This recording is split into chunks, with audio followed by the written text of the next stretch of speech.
Blodeuwedd's story starts with the actions of the previous generation, with Arianrhod and Gwydion, children of the great mother goddess Don.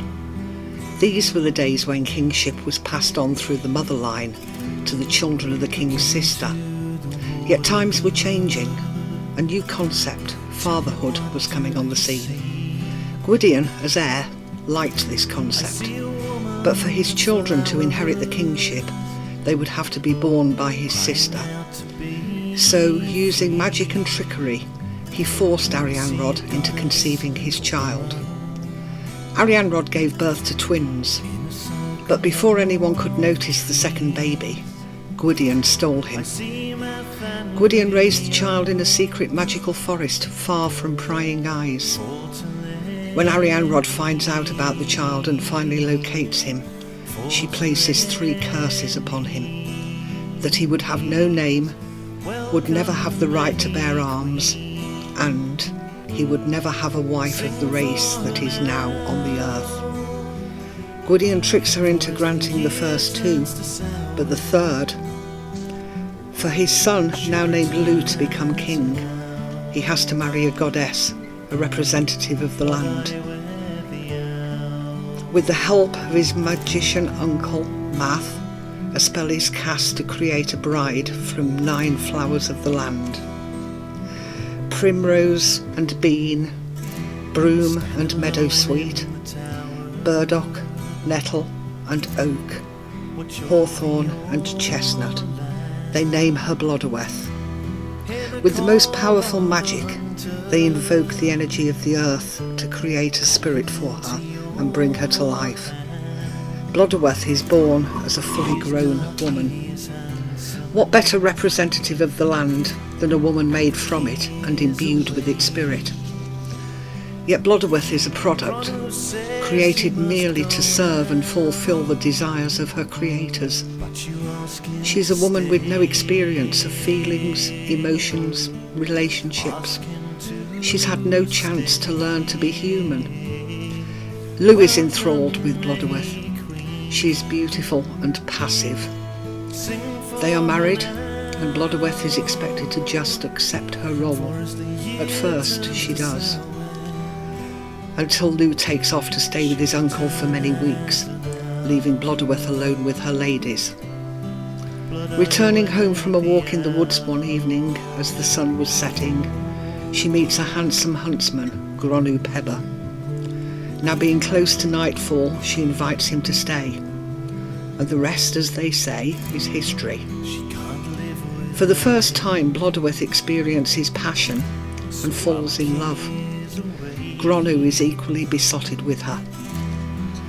Blodeuwedd knows that she can no longer accept the destiny that others had created for her. She now has a mind and heart of her own. She's trapped in a marriage to a man that she does not love, with only one way out. That is if Lu should die, and so his fate is sealed. In desperation, Blodeuwedd and Gronu plot Lu's death. It isn't going to be easy. Lu is protected by magic, meaning that there is only one very peculiar secret way in which he can be killed. Blodeuwedd, feigning concern, gets the secret out of Lu. Neither indoors nor out, not on horseback or foot, struck by a spearhead made over the course of a year, during sacred time only. Blodeuwedd and Gronu spend the next year preparing. The spearhead is made, and all other elements are put into place. Firstly, they set up a bath. Then they erect a thatched roof to place over it. Thus it is neither indoors nor out. The final element is a book, a billy goat.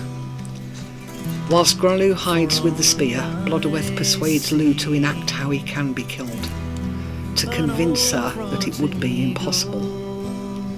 Lu stands with one foot on the side of the bath and one on the back of the goat, thus neither on horseback nor on foot.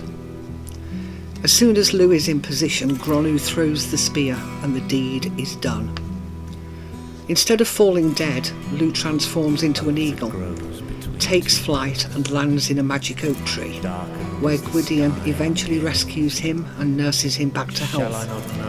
When Gwydion locates Gronw and Blodeuwedd, he kills Gronw, but cannot bear to kill Blodeuwedd, his own creation. So he turns her into an owl, so that she dare not show her face in the light of day ever again. Blodeuwedd's story is one of reclaiming your own power. It is a lesson to all who seek to manipulate others, to control their fate. In Gwydion and Math's arrogance, they believed that they had created Blodeuwedd. 9 flowers they had used. They knew that much. But Hawthorne? Did they not know? For your wife is a bird now. She will never see light, cursed to hunt in the night. Welcome the May Queen. Sing for her now, for as the year turns to sour, she'll return as an owl. Welcome the May Queen. Sing for her now, for as the year turns to sour, she'll return as an owl. Blodeuwedd the owl.